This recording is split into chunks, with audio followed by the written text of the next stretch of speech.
That night, she looked at me with eyes that carried both steadiness and hesitation. Her voice trembled slightly, as if it was trying to hold itself together. "I care about you," she said softly, "but I'm not in love with you." The words weren't harsh or angry. They were gentle, almost kind, but their weight sank deep into me, slow and cold, like rain soaking into the ground.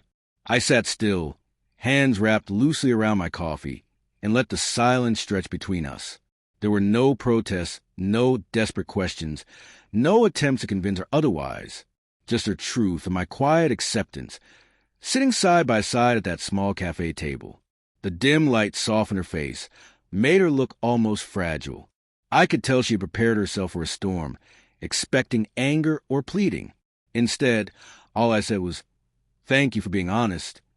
That calmness seemed to throw her off. Her shoulders stiffened, and her fingers fidgeted with the cup as if unsure what to do with the silence I left her. Inside, I felt the sting of rejection, the ache of something that could have been, but beneath it, there was peace. I'd always believed that love should feel mutual, alive, and certain. If it wasn't, then truth, no matter how much it hurt, was better than pretending. The world outside the cafe carried on as ours quietly came to a stop. I didn't message her afterward, didn't replay her words in my head. I let it end right there. It wasn't bitterness that guided me. It was understanding.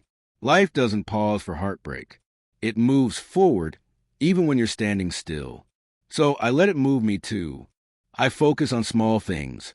Quiet mornings, long walks, rediscovering the comfort of my own company. Acceptance replaced longing. A few days later, we ran into each other at a friend's gathering. She looked the same, elegant, composed, but there was something searching in her eyes. She scanned the room until she found me. Our eyes met, and for a brief moment, I saw confusion, regret, maybe even something unspoken. I gave her a small nod and turned away. That single gesture said everything. It was calm, final, and free. Time passed, and through friends, I heard bits and pieces.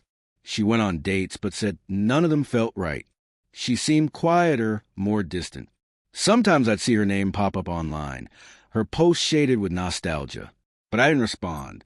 I didn't step backward into what had already ended. My silence wasn't cold.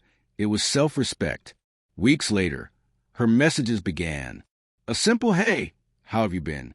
At first, then longer ones filled with apologies and memories. I read them once, then deleted them. There was no anger, no satisfaction, just closure. She had told me her heart wasn't mine, and I had believed her. That belief was my peace. Sometimes, closure isn't a final conversation. It's realizing there's nothing left to say. One evening, I walked past that same cafe. Through the glass, I saw our old table. The memories surfaced briefly. Her laughter, the way her hair fell across her face. But it didn't hurt anymore. It was just a memory now, a finished page in a book I'd already closed. That's when I understood that letting go doesn't mean erasing someone. It means remembering without pain, accepting without clinging. Love isn't about keeping.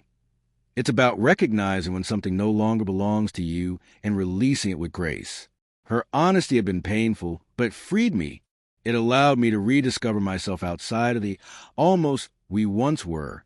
I started living again, not waiting, not hoping, just being. When she crossed my path in photos or gatherings later, I greeted her with warmth but no ache. In the end, the irony was simple. Her leaving gave me more than her staying ever could.